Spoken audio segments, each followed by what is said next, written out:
My manager left me on the shoulder of County 12 at 3:17 p.m. on a Tuesday.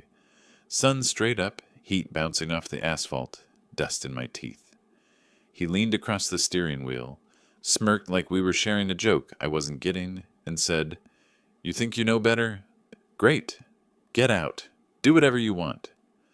I laughed on instinct, the kind you do when you expect someone to say, "Just kidding." He didn't. The van door thunked behind me. Gravel hit my shins. Tail lights, then nothing. I stood there with a scanner on my belt, two empty hands, and a mouth that suddenly felt too dry to argue. I'm not dramatic. I stack boxes, follow routes, eat out of my lunch pail. I've had worse days, but there's a particular kind of silence that happens after a vehicle you rely on leaves you behind.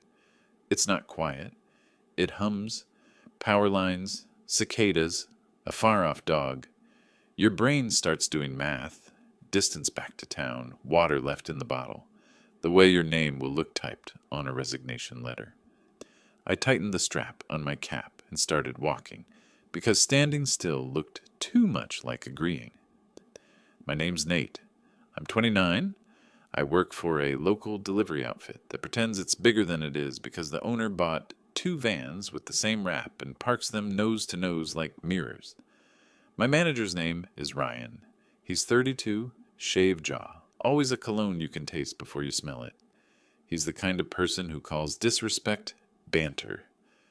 That morning we'd been behind on a farm hardware drop after a detour for a closed bridge. I said we should ping dispatch. He said we should be men and figure it out. We clawed back time until a pallet split in the van, and we lost 10 minutes restacking ratchet-strapped plastic bins that don't like to be told where to sit. The customer signed anyway. We were only 9 minutes outside the window. On the drive back, he started in with the jabs, all sing-song. A real driver doesn't hide behind policy. Maybe the problem is you like rules too much. He wanted an argument. I said, "Our job is to deliver on time and not lie about it."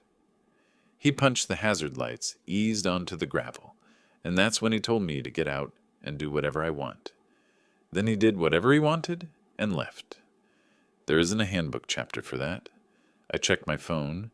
2 bars fading, battery at 23%. The map was a blank beige with a blue dot that might as well have been an insult. I texted my brother, "Long walk, no ride, call you later." Because the last time I called him in a panic, he skipped a shift and lost a day's pay. He sent a thumbs up I didn't need. I put the phone away and walked. County 12 is a narrow strip of cracked blacktop between soybean fields, lined with ditches that pretend to be lakes after a rain. Today they were just green water with bugs doing figure eights. My boots had dust on them that kept trying to be mud. 17 minutes in, my shirt stuck to my back, and I made peace with the fact that sweat is honest, and humiliation is just sweat with witnesses. A pickup passed, slowed like the driver might reconsider, then accelerated as if my existence was a scam. I didn't blame him.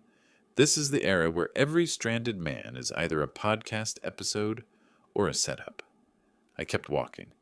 A white sedan showed up 10 minutes later, hovered, then committed. It was old enough to have character, but not so old it had opinions. The driver rolled down the window. Woman. Mid-40s, maybe. Quiet face. Hair pinned back with a clip like my mother used to keep in the glove box for emergencies. "You okay?" she asked. No pity in it. An inventory question. "Yeah," I said. "Just fired and not fired. Which is it?" "Depends who writes the report." I lifted the scanner slightly, as if to prove I was something. She glanced at the device, then at my shirt with the Depot logo on the sleeve, faded from too many washes. "You with Mercer Depot?" she said. "Small outfit off Mill Road?" "Yeah," I took a breath. "I work under Ryan." Her eyebrows moved in a way that wasn't surprise and wasn't humor. It was recognition. "Get in," she said, "before you boil." I hesitated. My mother raised me decent. You don't climb into cars with strangers. But also, my mother raised me practical. You don't try to outwalk a county. I opened the passenger door. The interior smelled like coffee and something citrus that wasn't trying to hide anything. There was a canvas grocery bag on the back seat, with a loaf of bread peeking out like it wanted to know how the story ends. "I'm Ellen," she said, merging us back onto the road like she'd been waiting for this gap all day. "Seatbelt." "Nate," I said. "Thanks." "Do you need to call someone at the depot, Nate?" Her tone made it sound optional, not a test.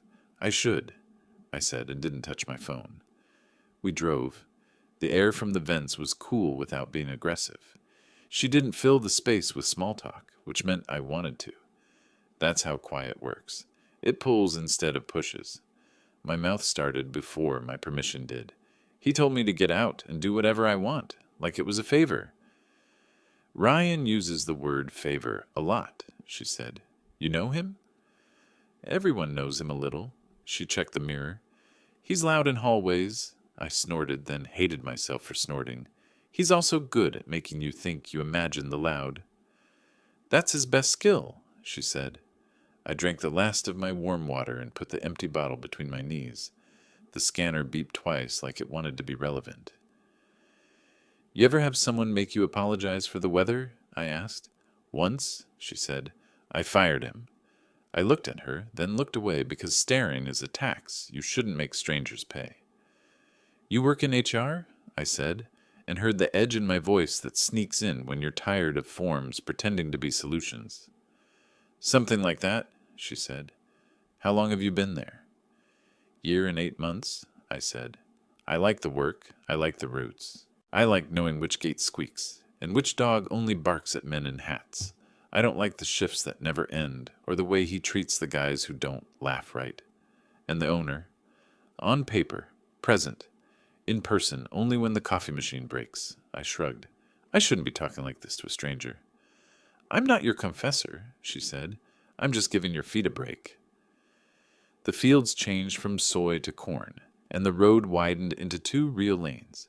She turned down the radio before the commercials figured out our attention. "You want me to drop you at Mill Road or in town?" she asked. "In town's fine," I said. "I can figure it out from there." She nodded, then glanced at me again the way someone checks a pot that's about to boil over. "You look like a person who keeps the story to himself until it makes him sick," she said. "Don't." "I tell myself it's not that bad," I said, "because it's not, most days."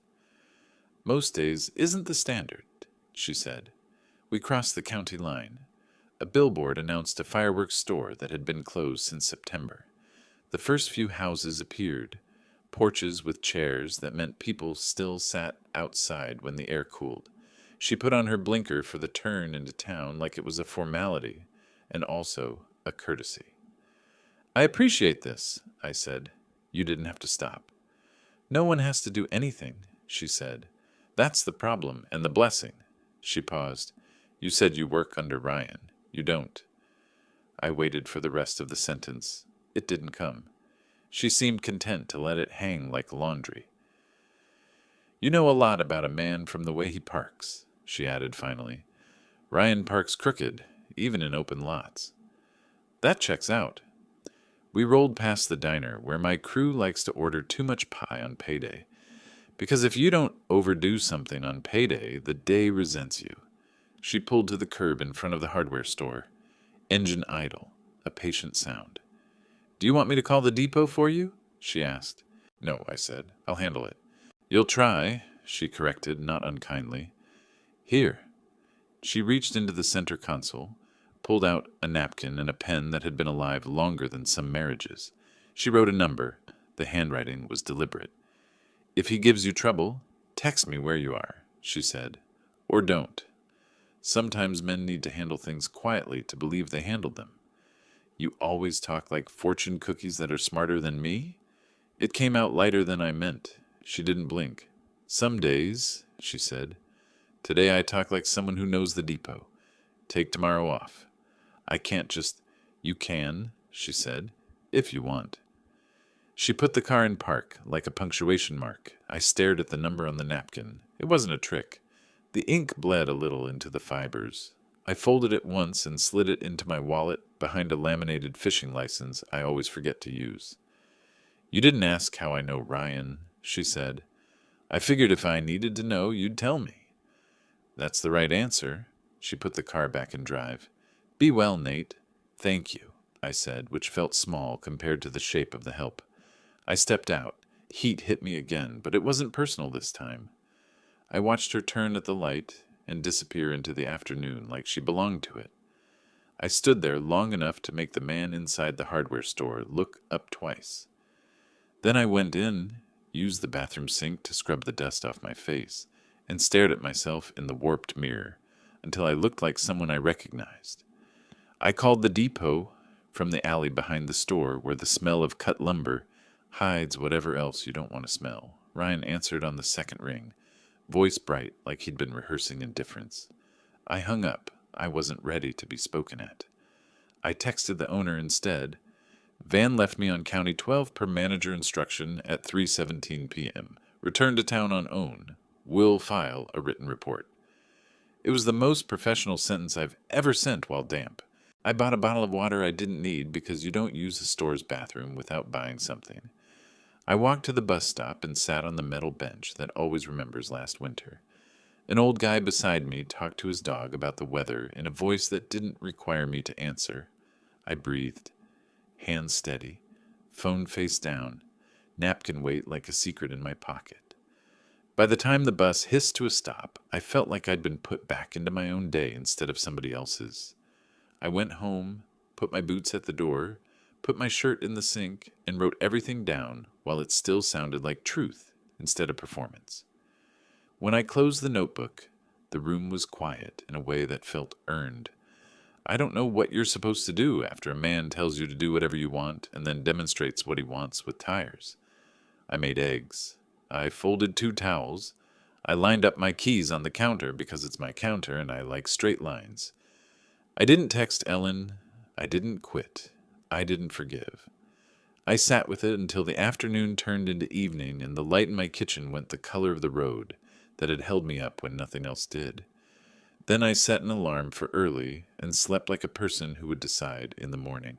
The next morning I woke up before the alarm, that kind of quiet alertness that feels less like rest and more like unfinished business.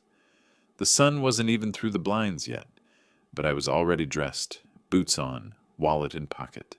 I wasn't planning to go to work. I just didn't know what else to do.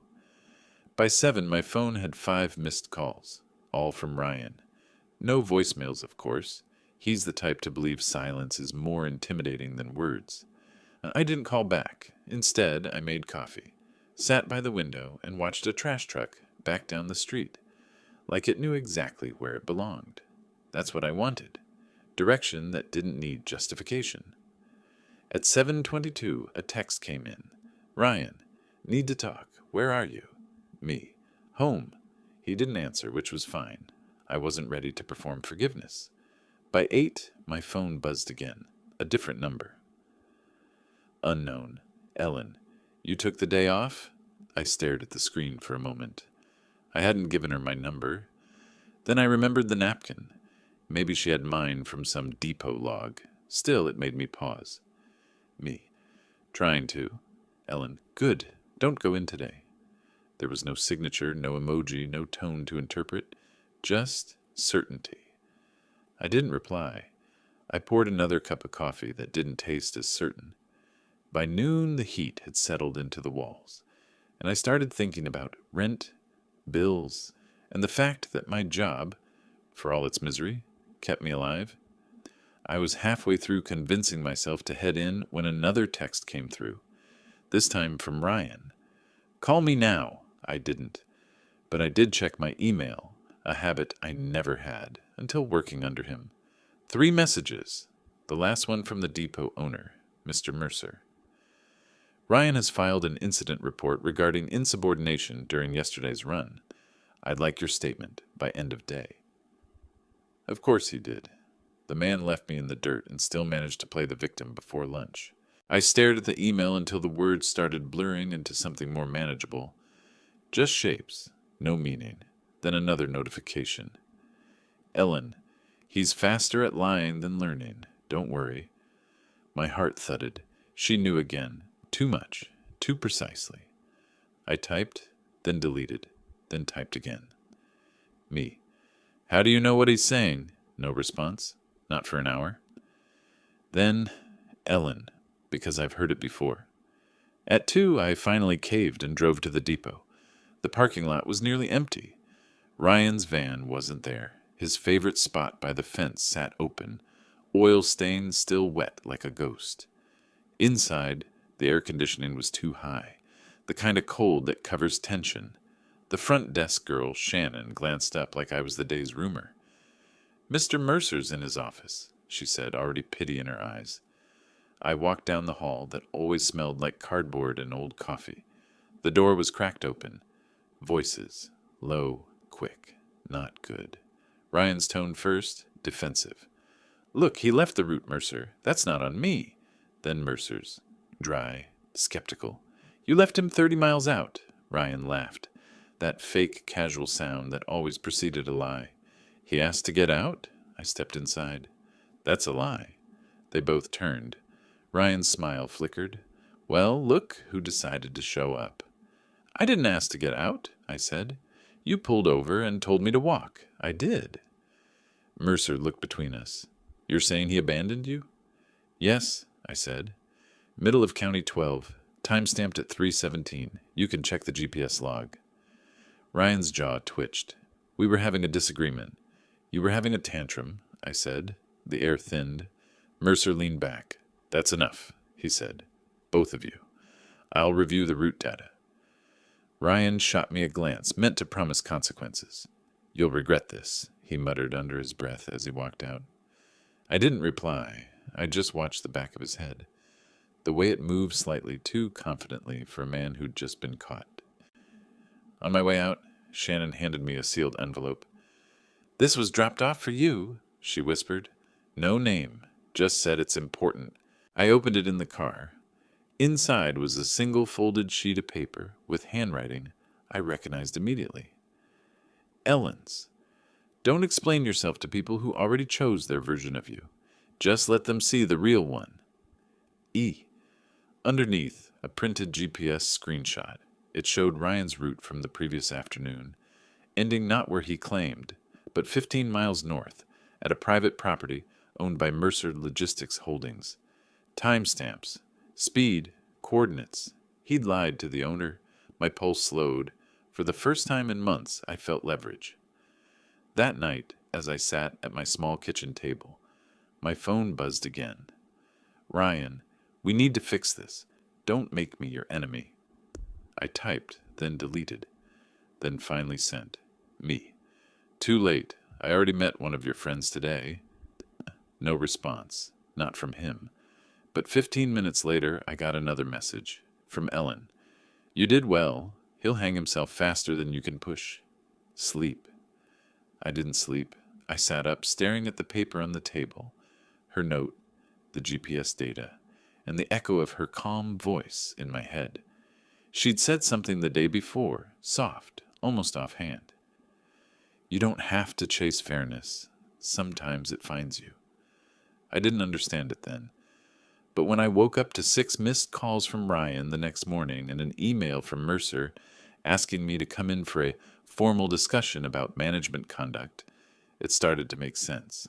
By Friday morning, the depot felt like a place holding its breath.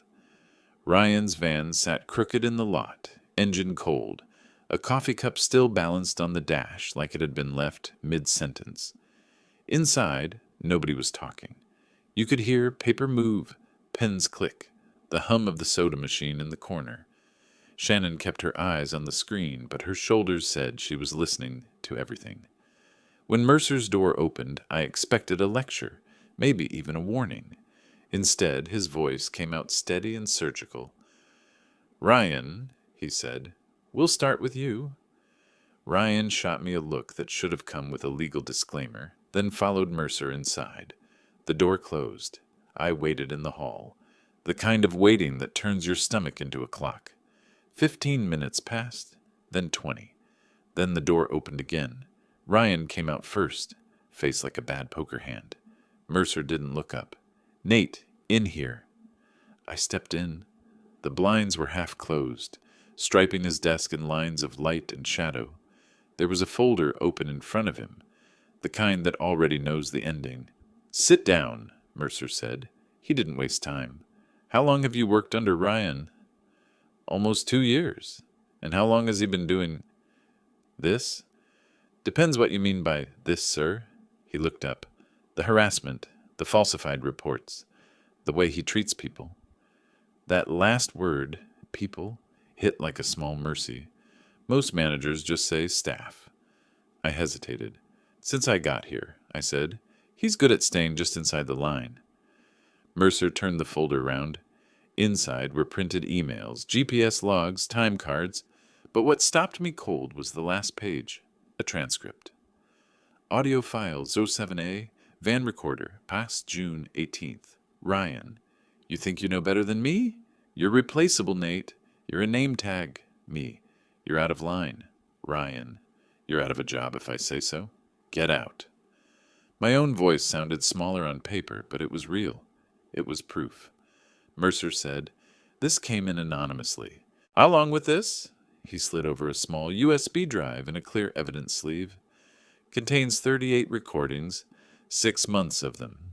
The timestamps match delivery routes. I was told to listen before you ever filed your report."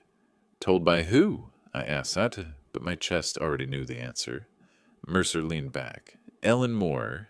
She's been auditing internal complaints for the holding company. Apparently, she has a good reason to care about this branch." I nodded slowly.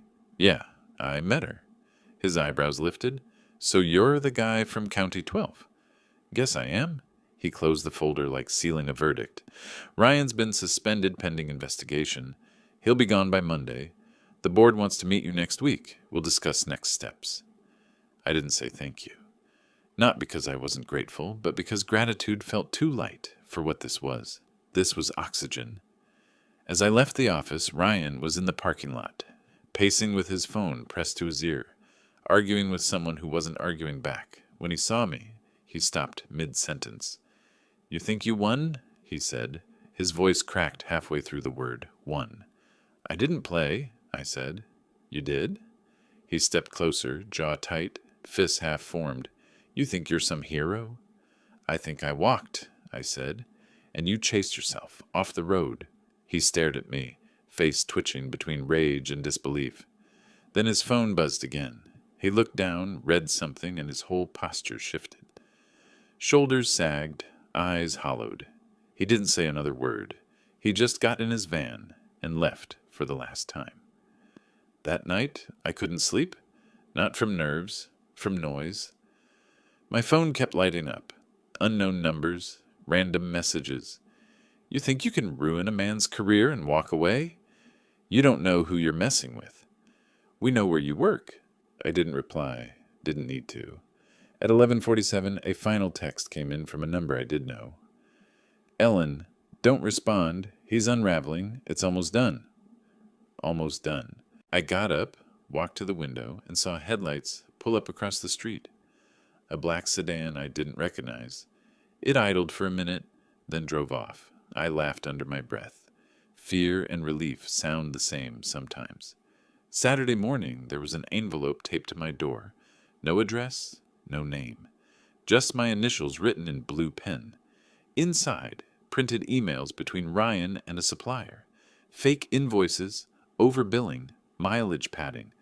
Attached to one, a signature from Mercer, forged cleanly enough to almost pass. Almost. There was also a note. "Fairness doesn't chase. It moves quietly. E." I drove straight to the depot, parked out front, and waited until Mercer's car pulled in. He looked surprised to see me, but when I handed him the envelope, his face went blank, that managerial stillness before a storm. "Where'd you get this?" It was waiting on my door. He opened the first page. "This seals it." He didn't say what "it" was, but I knew. By Monday, Ryan was gone. His desk emptied, his nameplate missing. Shannon told me HR called it a mutual separation, but the smirk behind her voice said it wasn't mutual at all. That afternoon, Mercer gathered the crew in the break room. "We're under new management, effective immediately," he said. "There'll be changes. Better ones." Then he nodded toward the hallway. The door opened. Ellen stepped in. Business casual, hair tied back, same calm face from the road. "Morning," she said. "I'll be overseeing operations for a while." I didn't move, didn't speak, just met her eyes. She smiled, small and knowing. "Nate, good to see you again." The room buzzed with quiet curiosity, but I didn't hear it. For the first time in months, maybe years, the air in that depot felt breathable. The first Monday with Ellen in charge felt like a new language. No yelling, no morning sarcasm, no forced team huddles that were just Ryan showing off his reflection in the window. The silence was strange at first, like a song that suddenly lost its drumbeat. Then it started to feel right. She ran the place differently. The rules were the same, but the tone had changed. Schedules were posted on time. Overtime was logged and paid.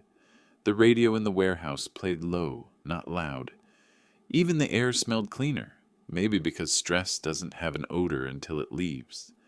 I'd been there long enough to know peace can be suspicious. You start waiting for the catch, for someone to flip the script. But a week passed, then two, and nothing broke. One afternoon, Ellen called me into her office. Same desk Ryan used to lean on like a throne, but now it had actual paperwork instead of ego. She gestured for me to sit. "How's the crew?" she asked. "Working like they believe the floor won't disappear," she smiled. "That's a good start." Then she leaned back, crossed her arms. "You know, I didn't just show up that day on County 12 by accident, right? I figured that out, somewhere between the GPS files and the job offer." She nodded, half smiling. "Ryan wasn't just a bad manager. He was a liability. Mercer asked me to audit his behavior months ago. I wanted to see for myself who he really was, and who he was breaking." I let out a breath I didn't know I'd been holding. "So I was a test?" Her eyes softened. "No, you were the proof." For a moment, neither of us said anything. The hum of the ceiling fan filled the space between sentences. "I owe you," I said finally.